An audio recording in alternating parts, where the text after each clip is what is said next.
one of India's most hostile battlefields, nearly 17,000 feet high in the Himalayas of Arunachal Pradesh. It is here, late in the morning of December the 9th, that Indian and Chinese soldiers clashed violently.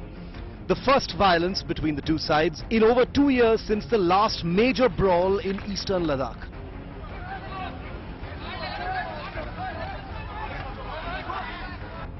The Friday clash in Tawang sector had been building up for the last few months, say sources. Chinese troop increases at posts across this particular sector of Arunachal Pradesh have kept tensions high.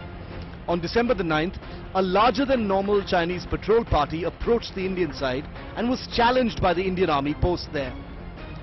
After a few minutes of aggressive posturing, raised voices and the usual loud calls to go back, suddenly stones landed on the Indian side, a grave provocation that violates patrol engagement protocol.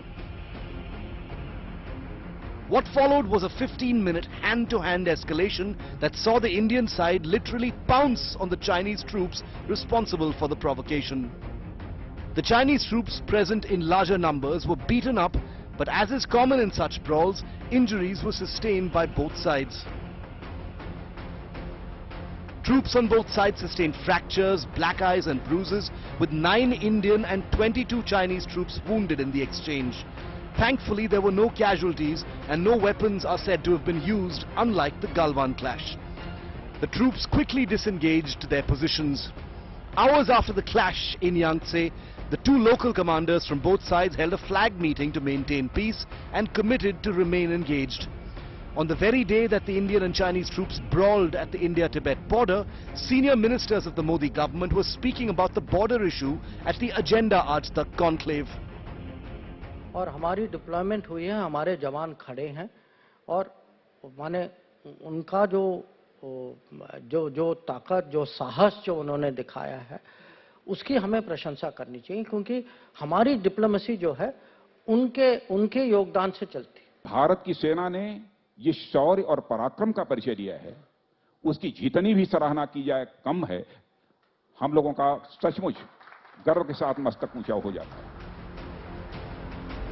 Clashes between patrol parties aren't unheard of. There have been a handful of minor brawls between troops of both sides since 2020.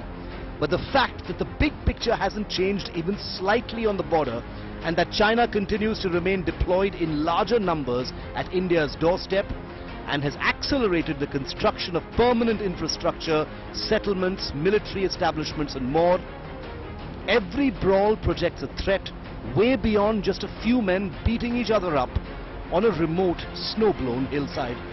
Bureau Report, India Today.